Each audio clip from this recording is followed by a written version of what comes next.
this is the first time you're joining this group, raise your hand, please.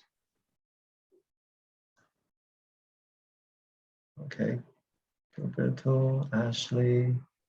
How are you doing, Ashley? Good. Let's see. Okay, most of you have been here before. All right, I'm sorry, Shane.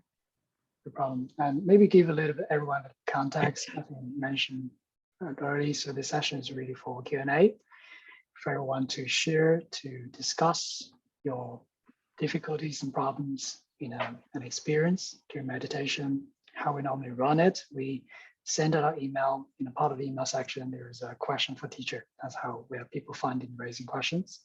So those questions will get prioritized in this session. And if we time allow, we're going to open till 4 for everyone to discuss, to raise questions. So if you go back to the lists of questions, we have received 2 questions. And the first one is anonymous, but I think it's a really good question. And how to correctly develop interests in our method? Short, very short question. Very short question, very difficult answer. You have to, well, traditionally Buddhism, in order to develop interest, the tactic is fear. Difficulty of being reborn as a human being, impermanence is constantly threatening us, waits for no one, so on and so forth. Well, you really have to ask yourself why you come to meditation.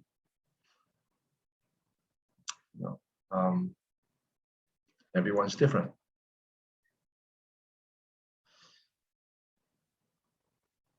The main thing is you have to really examine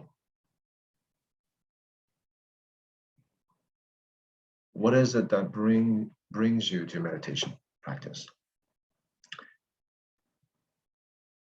What is it that's going on in your life? And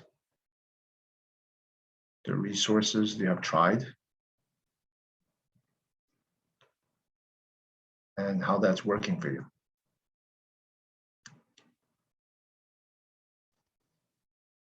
The attitude that we bring to meditation actually shapes a lot of our experience.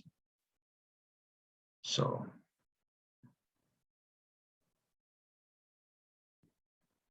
for many people, it's anxiety, stress, life happenings that brings up to sitting.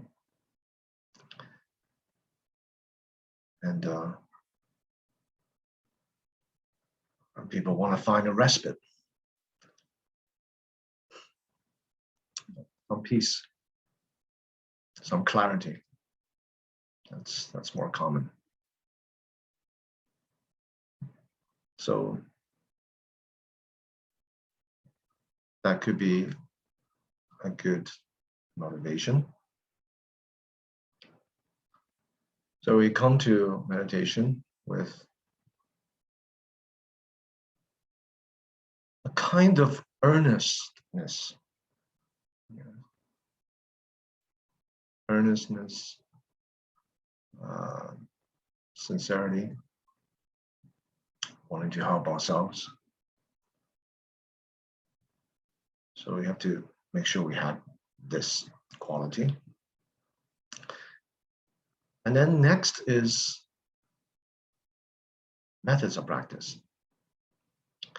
Now, if you come to meditation with this earnest wish to have some peace and calm, yet we don't have a method, we don't know how to use it, didn't receive proper instructions, then it can become very frustrating.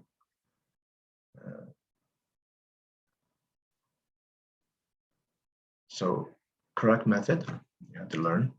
Too much to go into here. How to how to use the method. Principally, we have to develop a way to release the tension on the body. The body is the indicator of stress, anxiety. So we want to diffuse the mechanisms of tension by learning to relax the body in the beginning of each sitting. Posture correct, sense of gravity down. And then we come to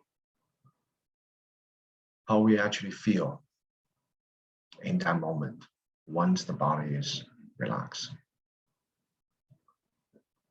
Subtle feeling tones, the mood that you've been brought to after relaxed. Skin, muscle, tendons. So in that moment, you should feel pleasant, relaxed, pleasant, upright. So take a moment to savor that experience, to soak it in.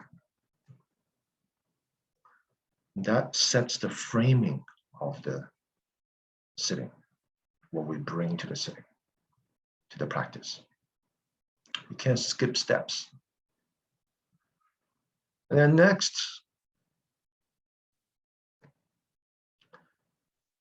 next we deal with great interest. Your question.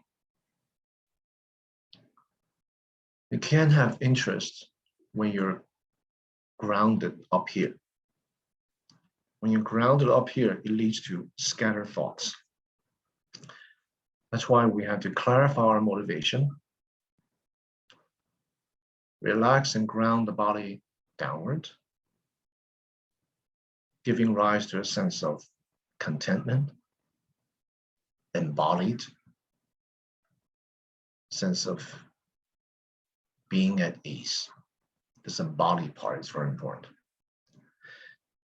Then when you sharpen your mind, develop, so you have the method. Then when you bring forth great interest in the method, it will be grounded, embodied,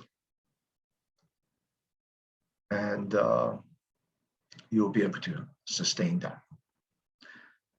So this interest is kind of curiosity, openness to the amazing quality of this moment. Each moment, the way we engage with the method, and even the way wandering thoughts arise. It's amazing. Where did they come from? And instantaneously they're gone. Where did they just go? So this kind of moment to moment, grounded, but a kind of astonishment,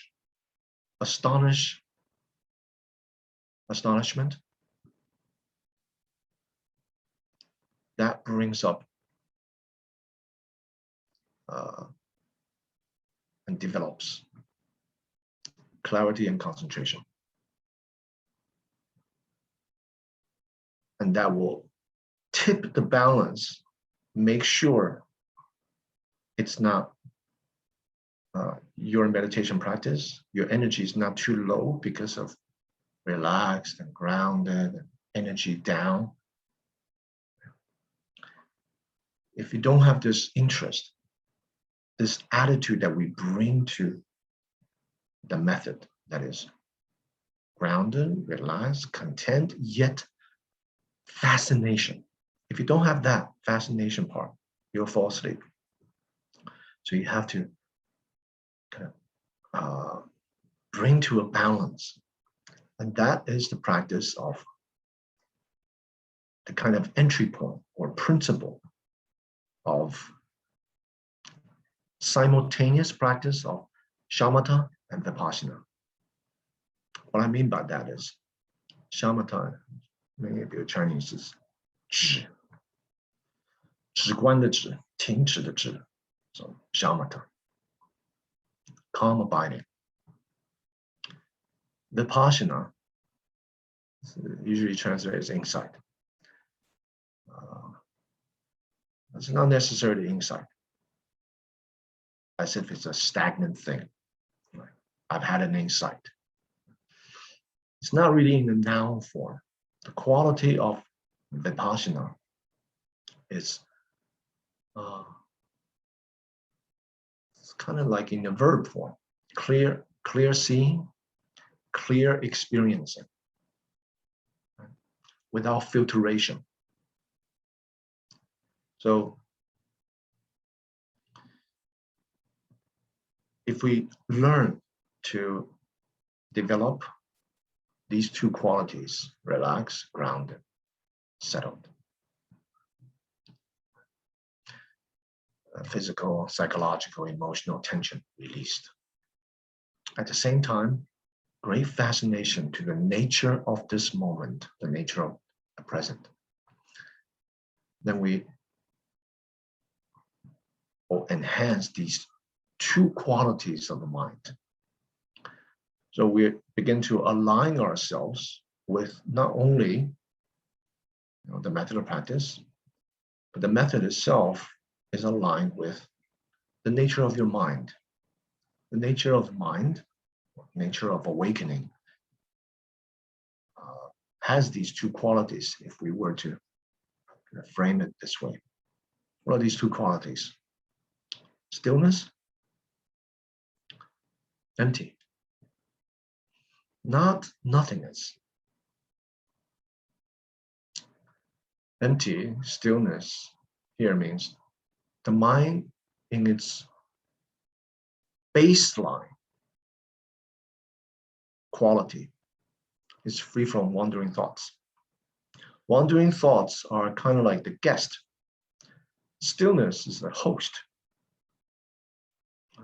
The guest arrives because of different conditions. Physically, we're tense, then we give rise to wandering thoughts. We're anxious about something, some unfinished business, wandering thought. These come and go. That's not the baseline. Although many people who begin meditation practice, they feel like the baseline is wandering thoughts. It's actually not. So if you relax, you tap into this baseline, which is stillness, free from wandering thoughts. This other quality is this moment-to-moment freshness, clarity. Clarity.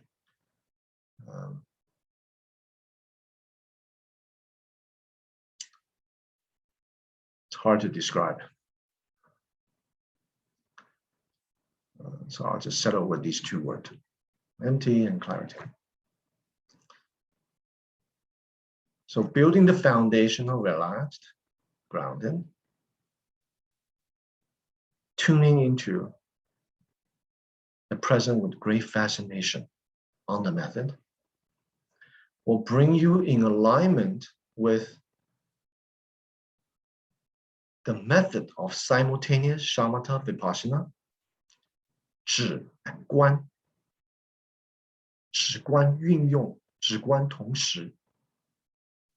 Simultaneity of shamatha vipassana, calm abiding, and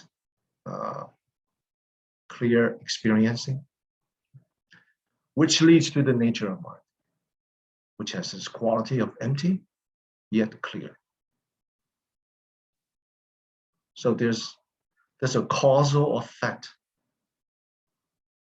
alignment between how you're practicing and who you truly are. Does that make sense? So we're now kind of gathering some extra altered states of consciousness we're trying to collect and accumulate and experience. None of this extra stuff.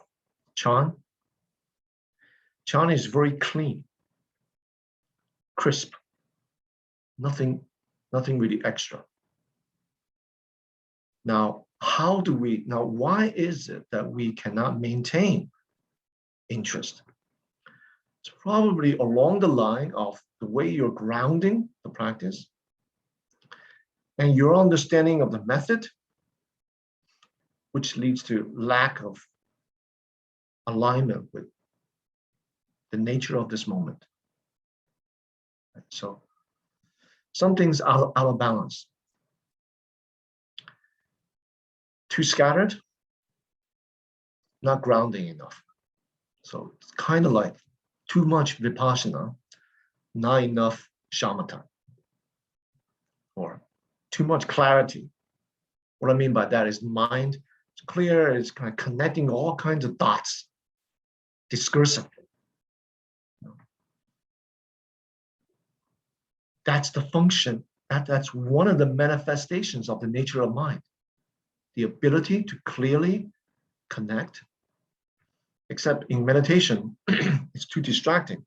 So we can't really see the nature of mind, right? But it's the mind's natural function to manifest. So too much of that. Usually we have conditioned ourselves through the way we live, the way that we are taught, the way that we are reared. We have developed habit to ruminate, to engage in discursive thinking, labeling, words, language, completely wrapped up, tethered by these. And so we've mistaken this to be who we are, right? Which is just the comings and goings of guests, right? Flux. So we can't settle down. So when we use the method, Guo Gu says, develop great interest, and freshness of this moment. So we're trying to think about it, rely on what we have always done, which is we think our way through problems, right? Or think our way through how to meditate, which is it's complete opposite way to how to meditate. So top heavy. So no interest. You get bored because you're not really experiencing the freshness of the moment. You're actually conjuring up, fabricating through discursive thinking, interest. I gotta be interest. I gotta be interest. I gotta be interest. Oh, interest. Oh, I have sensation here. All kind of like talking to yourself. Right? So of course you're gonna lose interest because a single thought can stray your way. What is that thought? This is boring. What am I doing here? So, I don't know how to do it. So you trust the thought, I don't know how to do it, which most people, this is what they rely on to navigate through life. They've all of their life, they've depended on ruminations, monologues, discursive thinking to decide what they're going to do. So a single deluded thinking of, I don't know what I'm doing. What am I doing here? This is so bored. That will completely stray you away. So that's what I mean by being completely tied, tethered to these discursive thinking. A person that knows how to meditate, the thoughts come, they don't identify with it. It's just, oh, thoughts. This is really boring. Okay. Continue with the method. Right? So another possibility why there isn't interest is, going back to the lopsidedness of the principle. First I spoke about too much here, you're not grounded. So second possibility is the energy is too low. So you're in a stupor, haze. Right? So the conditioning of our daily life is such that usually when people talk about clarity, worldly people, ordinary, what they're referring to is their thinking process is clear. What we're talking about here, clarity, is clarity without discursive thinking. It's the nature, baseline of the mind. This is very different. Now, because we are so conditioned in such a way that when we are clear, we're talking about thinking. When we talk about relax, we're talking about sleeping. So your mind, the material basis of the mind, which is the synaptic firing in the brain, is so conditioned such that when you relax, the signaling of the encoding of your brain is, oh, time to sleep now. So your brain is actually signaling yourself, relax, oh, it's associating through neural firing and interpreting. This is time to sleep. So you're going to fall asleep. Or you're sitting, you're not sleeping, you're meditating, but the mind becomes hazy. Hazy. Kind of glazed over. Sometimes I describe that as, is there Elmer's glue in Europe? Elmer's glue. It's white. Kids use it on construction paper. They make all kind of projects. How many of you do not know what Elmer's glue is? Raise your hand. Mark, okay. I'm sure they have something equivalent, right? It's white, Elmer's glue. Kids use it for school. They glue paper, they make all kinds of stuff. Do you have something equivalent in London, Mark? Yeah. I don't know, glue? Don't know. Glue? Sorry. Okay, think of white glue, right? What? White glue. It's not clear. It has a color tone to it. Right? So that's what I describe the mind in a haze. It's like glue. It's like this layer of Elmer's glue. It's not clear. It's mushy, thick. So a kind of lethargic state. Some people have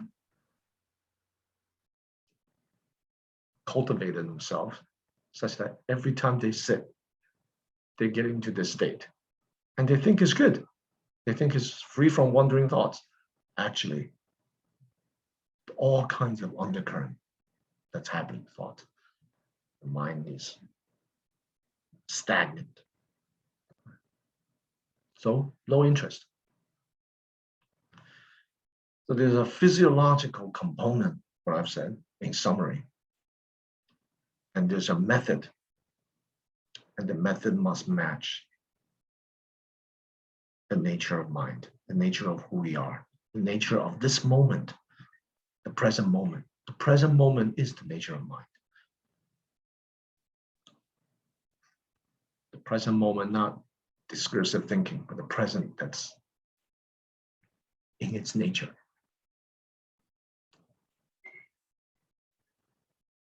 So that's a kind of long-winded explanation because the question is simple but very vague, and I don't know who's asking the question. So I'm covering my bases to talk about physiosomatic, kind of psychosomatic conditioning quality. What needs to be done? Prepare for meditation, motivation, grounding, and great fascination. And that fascination will be grounded, so it will be sustained. Then the method. The method. Now, I've spoken about method extensively through these Zooms, in my book, Silent Illumination, in other books as well, YouTube talk. So you can check there. And then the nature of who we are, our full potential. Is that okay? Does anyone have any follow-up question on this topic? I don't see everyone. So if you either raise your virtual hands or just speak up. Varun has a question. Yes, Master Guo Gu. Yeah. Yes, thank you. That was very helpful. I just I've been wondering about this a lot. I've had some hormone problems and thyroid. So I have anxiety, and I don't have a lot of chi because my hormones are all out of balance, and I've lost a lot of weight to sort of balance my things out. So slowly balancing out. But I feel like I'm disconnected from my body somewhat because I don't have that chi flowing through it. And they say that I should feel that, I've seen YouTubes, they say that I should feel that energy field going through my body or be in my body, but I don't feel that great in my body. And I've constantly been wondering, well, should I be in my body but loose? Should I be in my body with a little bit of tension? I feel when I'm around people I don't like, which happens quite a lot here where I am in this building, which I've been complaining to Xin about nonstop. But when I'm around people I don't like, I can't just let loose and have my anxiety, and because otherwise they get annoyed, and then it's just like a like a thing that goes on. Tension. Yeah, a little bit of tension because and then it is like egos and this and that, all sorts of nonsense. I don't know how that even happens, but I realize that when I'm around like people I don't like necessarily that much, like I have to kind of like control myself a little bit more. So the question is, I know this is not Buddhist, it's not Chan, but in Taoism they speak of Wu Wei and effortless living and all that and all that. So is it a little bit like that in Chan as well? And how much control should we exercise over ourselves? And when I get into my body, my mind calms a lot, but there's a little bit of tension, like it's a little bit rigid. Is that normal to be just a little bit rigid? We can't be completely relaxed, right? Like a shellfish or like a no, because that's what I'd like to do. I'm so lazy, especially now with my diet and everything. I just want to be like, oh, I want to be like a lobster or something, or an oyster or something. But that's not correct, right? And then some people look at me weird because I'm just like running around doing stuff, or like, because I'm like, yeah, effortless living. And so I guess that's not how to do it. But I find that frees up a lot of energy, like I'm just like, wow, life is more fun. But then people think I'm weird. So I guess there's a balance. All right. Okay. There's about 4 or 5 questions embedded in that one question. Let me see if I can get all that. All right. So first of all, you have to bring your health back up. All right. Number 1, your diet, and you learn to relax the body. As for the kind of disconnect you feel with your body, you mentioned sometimes people talking about chi, energy flow, I'm supposed to feel that. No, not necessarily. Just so being connected with the body or embodiment, there's many different ways to connect with the body. Right? Movement, nothing to do with chi, nothing to do with energy. The way you move throughout the day. So that's perfectly, you can be perfectly in tune with the body, the way you carry yourself, the way you move, movement. That's one. Another way is positionality, meaning like your posture, like you're doing this now, right? Mm-hmm. Your posture, no, it's okay. You can continue doing this. I'm just saying, you just be aware, right? in space, your posture in space, embodied completely. The Taoists, they talk about energy flow. Now, if you don't have a teacher, not Zoom, I'm talking about guiding you. Don't mess with energy. Don't mess with qi. You will start to deplete your qi. Don't do it, okay? So Taoist practice must be guided, must have a teacher, right? So how to be embodied when we don't have a teacher? Movement, posturing, right, in space, sense of weight, sense of bodily weight. Gravity. So yeah, gravity. Like, where's your gravity? When you think a lot, when you just experiment, when you're around those people that are pretty annoying, ego, this and that, come right back to see where's your gravity in that moment. Try it. This is an assignment for you. Just see, right? It's definitely not down there. It's definitely not grounded, right? So, but you have to have personal experience in this. Me telling you, it goes in here, you'll forget it. So if you use it as a homework assignment, you actually experience it in that moment, then you'll know exactly what I'm talking about. Then you will know what to do. You'll know what to do, like, oh, I have to ground. And if you ground, you won't get bothered. There's a kind of reciprocal relationship that's happening there. So the body health, very important. Don't do rigorous exercise. Just focus on diet. Not yet, because your energy is very low. Diet and movements, posturing, grounding. Always be with the body. Don't worry about energy flow. Don't mess with that. All right. And when you explore the diet, explore good nutritious food. All right, try. Now, slowly, you can do walks. Not too much walk. We can also get very tired and deplete energy. Walk, just not straining. Yeah, not straining, just walk. And when you walk, you're in tune with the posturing, the sense of weight, the movement. So you're completely embodied. So more and more you become more in tune with what your body feels like. Like, where's the sense of gravity? Like, where's the weight? When I speak to this person, when I hang out over here. That's the first set of questions you have. Second, annoying people.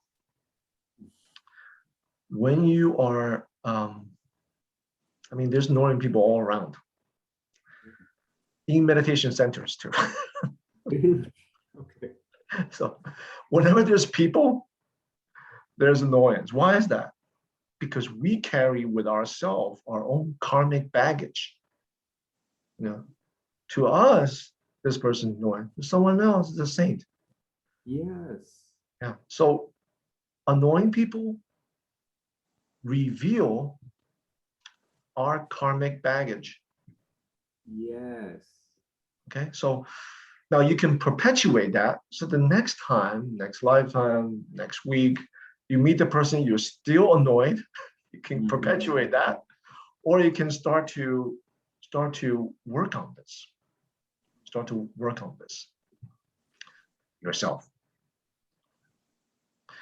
So the more, and this is all related, because the more in tune you are with your body, relaxed, grounded, movements, the more you will be in tune with the space around you. Space. Okay. And the space around you, you'll be more in tune with the people, and you will start to pick up. Not that it's connected to you or you're going to be affected, you'll see people how they're not grounded, completely tense, and the weight is over here. Yeah. It is over here. And they're just, it's kind of,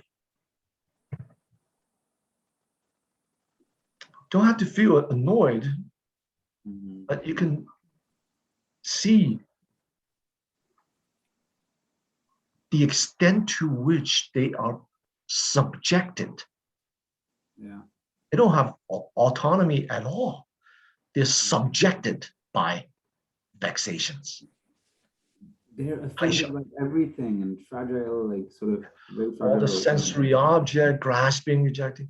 So it's kind of, we could give rise to sympathy, compassion, but not here. Some people think compassion, oh, talking to themselves, oh, this person is such pitiable, blah, blah, blah. I'm talking about embodied experiencing yourself, and you start to be connected with the space around you. So this is an embodied experiencing of others, which are like yourself. So there's a connection there. Because of the embodiment, you feel connected. So it's not disembodied. He is a jerk. He's out there. He's pitiable because he has vexations. You feel part of you. But may I ask a quick follow-up? I don't know if you're finished, but I'm not finished, but ask. Okay, but I'll just interject. Like, I feel also like I don't know if it's because I'm empathic or I'm a little bit in survival mode because of my health and diet and all that. But I feel like I'm always scanning for threats, but also I always feel connected to everybody somewhat. Yes, and are we supposed to feel like that? I'm an introvert, so I don't want to be connected to people all the time. And also I'm lacking social interaction, so I don't want to be connected to people that I'm not very similar to. All right. That's a good point. Because when a person's chi or energy is depleting,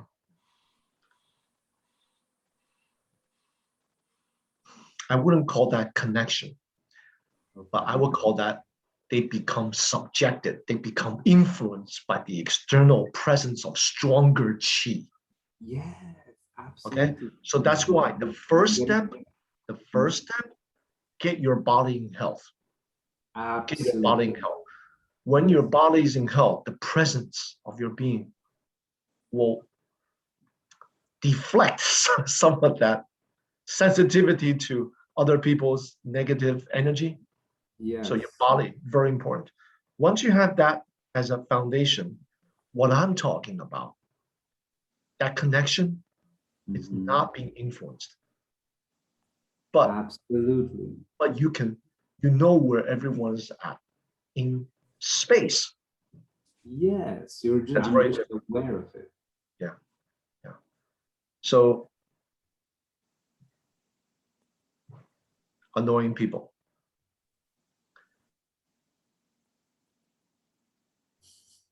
In terms of correct view,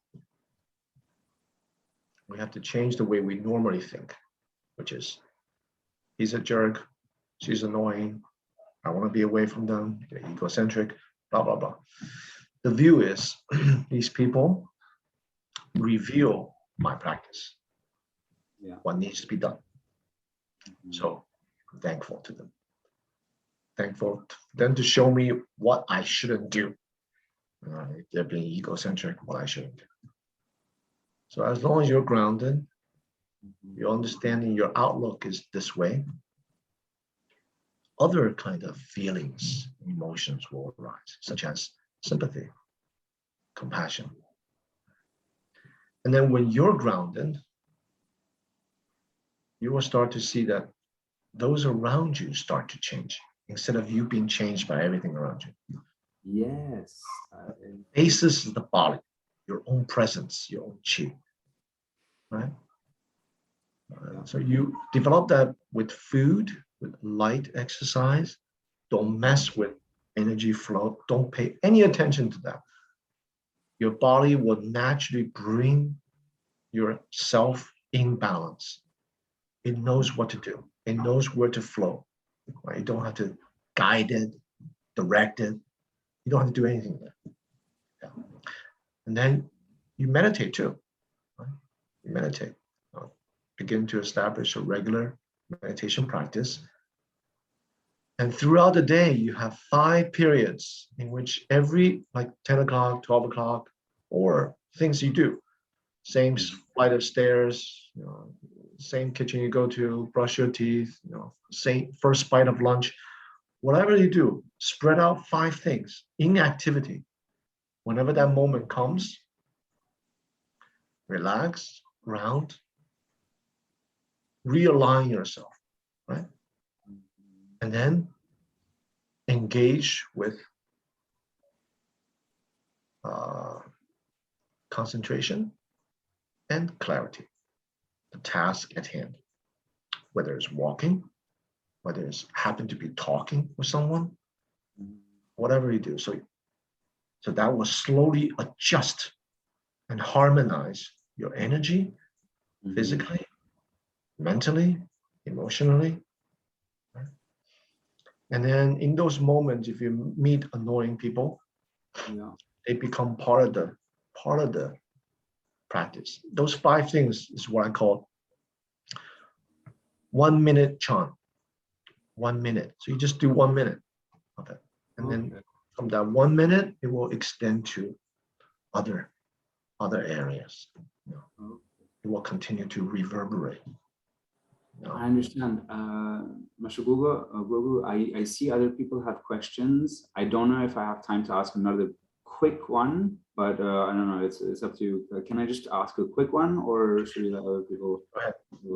So I'll go very quickly. So I've been thinking about sort of like right doing, being versus doing. I think I'm doing too much. But then I guess that's being is like just being in your body and then not having that thought and maybe having an intention for the future, like this is my vision, and then letting go of it and then just letting things happen sort of to guide me towards that. So, but not always future facing. Okay.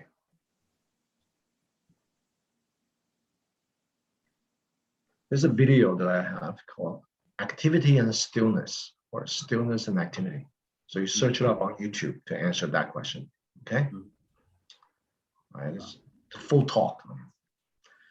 And there are other things that you can explore that will answer your question. I want to get back to your last dimension of your first question, which is all these parts. Okay. Tension. When we sit, of course, there's some parts have tension. Otherwise, we would just collapse, right? When we sit in meditation, I mean, there's some part that's, it's just that, the back should be upright, but it's not pushing ourselves. It's more like each vertebrae stacked on top of the other. And the lower back has a little bit of tension, a little bit, just to maintain that posture. So what you want to do, you want to make the skeletal form upright naturally and let all the skin, muscles, tendons just hang. You get me? Okay. So the lower back has that natural, when we stand up, there's a natural curvature, right? Here at the lumbar area, because our spine is just built that way. Right? So what you want to do is replicate that in the sitting. Now, what that usually entails is you have to put a cushion underneath your buttocks so that you can have that natural curvature. Once you have that, and it's more like each vertebrae of the spine just kind of rest on top of each other naturally. Oh, yeah. So don't collapse, don't sit like that, right? As you become aware of your body embodiment, like posturing in space, movement, your posture will improve. You won't walk around like a jello, That's not actually that's not actually relaxed. That's not actually relaxed, because the upper body's weight is crushing down on your internal organs. So your breathing becomes shallow. So what you want to do is spine upright. You need a little bit of a tension, right? Very tiny. So the spine is upright, so the breath becomes fluid. So nothing is pressing down your diaphragm. You know what I'm saying? Yes. Yeah, so that was the last part of your question. Okay, there are a lot of resources, Mhm. videos and stuff. You just try to explore that. All right. Okay. Now, Xinli, you have question 2? We have Mark and Sichuan. Question 2 was from Varun. I think he really asked, so I hope Oh, he's okay. okay with that, because I can see his question is almost quite related to the question he raised on the forum. Guru, you asked me, is what we have for Elmer's glue in the UK? I Googled that. Can you hear me? Yeah, apparently it's called slime, which Slime. fits the context beautifully. Slimy Slime. feeling. Okay. Slime. Thank you. Mark, you're in London now? Are you Outside, back? pretty close, yeah. I mean, yeah, pretty close. Are you going back to Japan? No, Or no, no. I've come back for good. Hopefully next summer I'll be in London. That would be wonderful. I shall come Hopefully, for sure. you guys have to pray. Hopefully I'll be in London for 1 month. Oh my gosh. So there's this FSU, very competitive. FSU in London summer teaching program. And I'm on it. But they have to finalize and things may shift. So I'm still waiting. They're supposed to give me an answer already last week, but they're still shifting the classes and so on. So if I'm able to go, then I'll go for a month and then stay longer for a retreat in London, 7-day retreat in London. And then I hop over to Sweden. If not, I'm trying to save money for everyone in Europe because FSU will pay for my living and all that. If not, then if you guys still want me to go to London, then just you have to fly me out. No problem. I'll go there. Hopefully, we get FSU to pay for it. So I can have classes in the evening for the London folks. At the end of my summer term, I give a retreat. All right. Anyone? Next question. We got 6 minutes. Yeah. Guo Gu Laoshi, 你好. Thank you for spending time with us and looking forward to. I'm also based in London. Looking forward to meeting you in person. This is my second time doing the Zoom meeting, so apologies if my questions are too basic. So I got 3 questions. The first one is, if I want to dedicate like 20 to 30 minutes to meditation each day, what's the best time? And do you have like any suggested process to do that, for example, in the morning? Second question is breathing during meditation. Should I focus and try to do like deep breaths and controlled breathe, or because the meditation we just did, I feel I had very shallow breath. And the third question is, I read about some articles that some people, when they do meditation and they kind of enter into a certain status and something like weird or magical things happen, like for example, some people see their previous lives or some people see ghosts. So I'm a bit worried, even though I'm far from that status, but is there any advice to deal with that fear, or what if those things do happen? Google, may I suggest one thing before you answer? Yes, please. We're going to run the meditation instructions in 2 weeks' time in person. So I think I recommend you maybe come to join if you feel comfortable. It's around Baker Street. So if you live in London, it should be quite convenient to join. All right. Yeah. Please Do you have join. our email? Do you receive our weekly email? I have the WeChat notification. Right, But I'll you're in register WeChat, the email right? notification. I'll go to the website and register. Yes, go to the website and if maybe drop your email so I know it's you, and so that I can make sure we send out. If you want to, you can register first because Okay. the place is very limited. Okay, Um, yeah, sure. Thank you. Google, hand over to you. Thank you.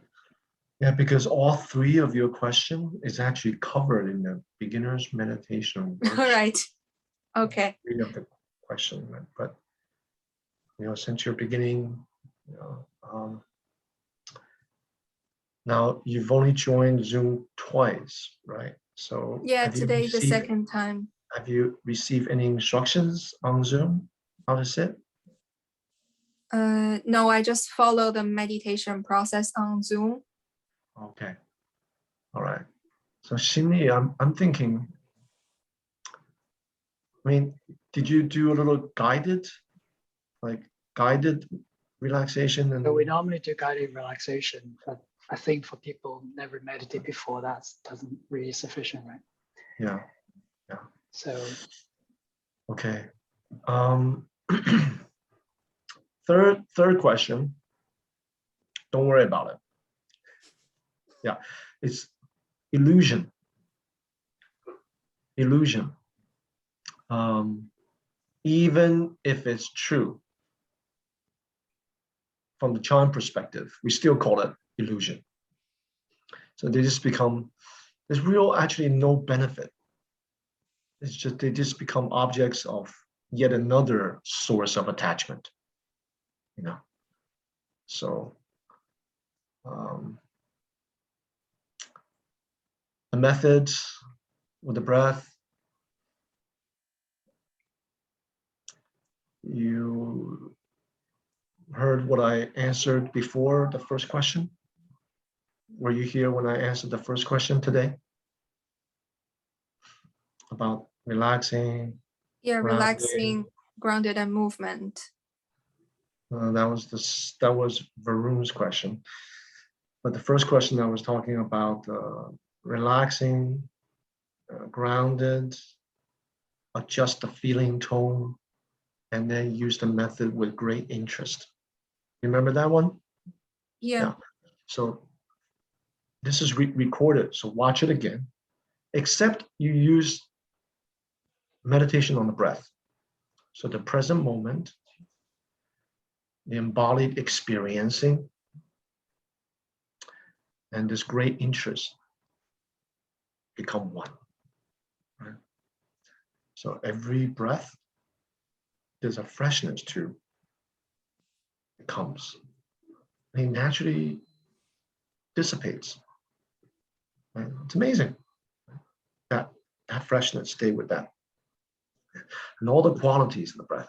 For example, it's cool when it comes in, warm when it goes out, cool, warm, smooth, coarse, relatively speaking, a little more turbulent as the breath go out. There's a silkiness sensation, and there's a duration. So if you feel my breath is too shallow, as long as now if your breath is too shallow and your body is tense, that means something's wrong with how you're using the method. If your body is completely relaxed, grounded, and the breath shallow, you should feel fine. Normally, people's breath is like maybe 15, 16 inhale, exhalation, counting as one, 16 rounds per minute. That's very coarse. In meditation, naturally it becomes subtle. Some people lower to 10. That's the, beginners maybe. And they, for more adept, maybe 5 or 4 rounds per minute. So naturally it's very subtle, but there's no need to like actually feel the breath like, you know what I'm saying? Right? Mm-hmm. It's normal. But if you're tense and then the the breath is shallow, then tension is causing the breath to become shallow. Now, a test to that is, if you find that's happening to you, do you find that every once in a while you feel like you have to take a deep breath? Like, do you feel like that? No, I feel it's just my normal shallow breath. Okay. Yeah.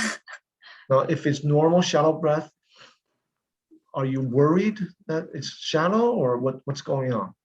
Yeah, I was thinking whether I should have my breath controlled a little bit more and focus on the breath, so that it's like deeper and longer.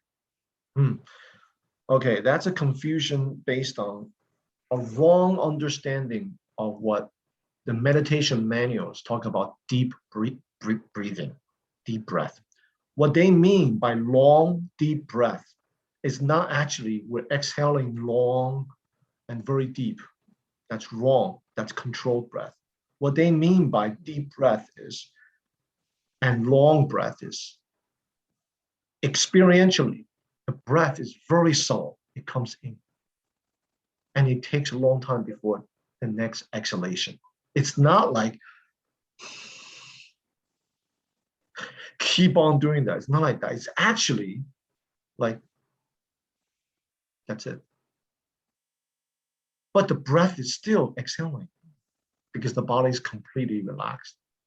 And it takes a while before the next inhalation, the need for the next inhalation. That is long, deep breath. The long part is the natural, subtle length between inhalation and exhalation.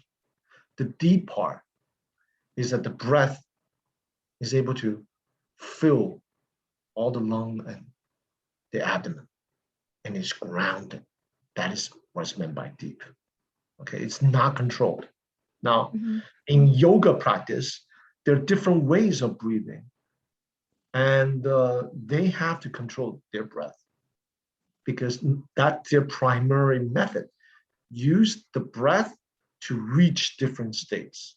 So they have to control it, belly breathing and so on. So that's not what Chan or Zen meditation. Right. Yeah. So don't worry about number 3. Number 2, if you don't feel like you need more oxygen, normal. Don't worry about it. Just relax, grounded. Okay. What was your number 1? So if I want to dedicate 20, 30 minutes to meditation every day, what time is the best? Actually, you answered it, right? You said, is it in the morning? The short answer is yes. Before the commotion begins, before the day begins, you settle, you ground.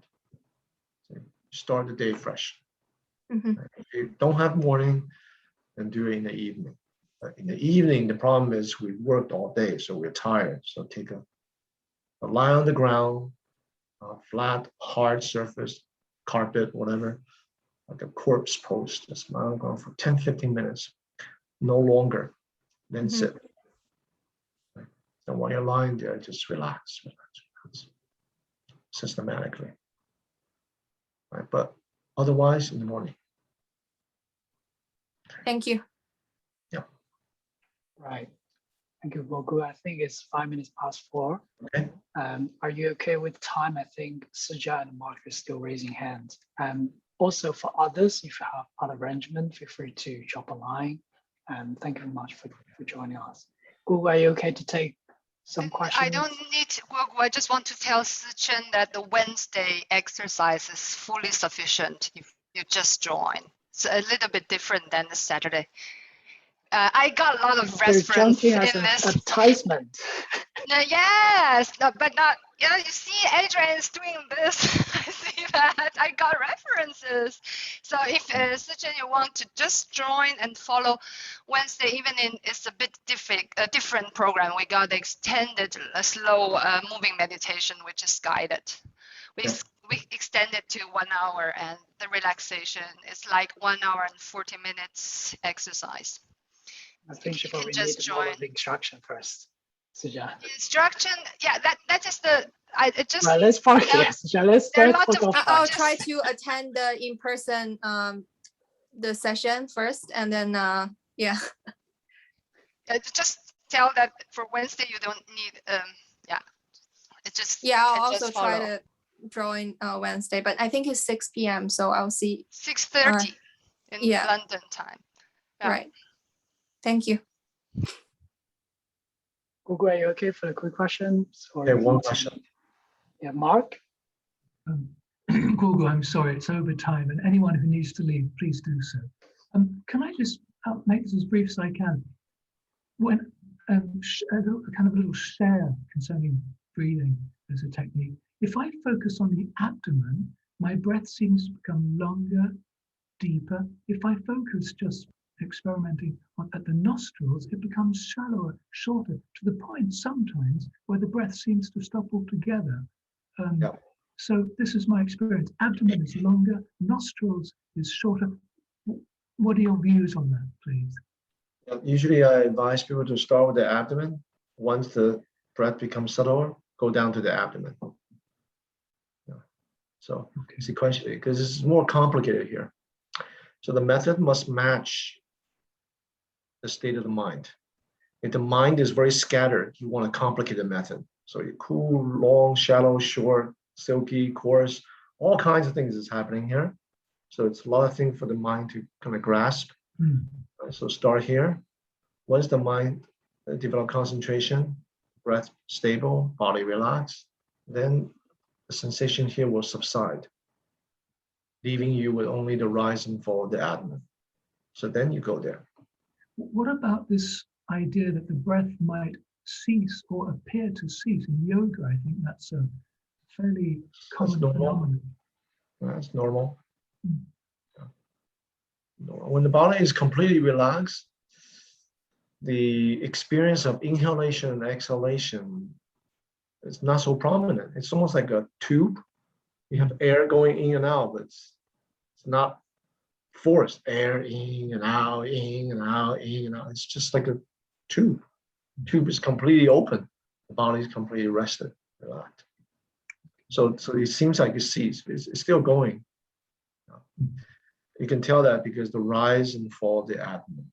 So just follow the rhythm of the rise and fall. Thank you.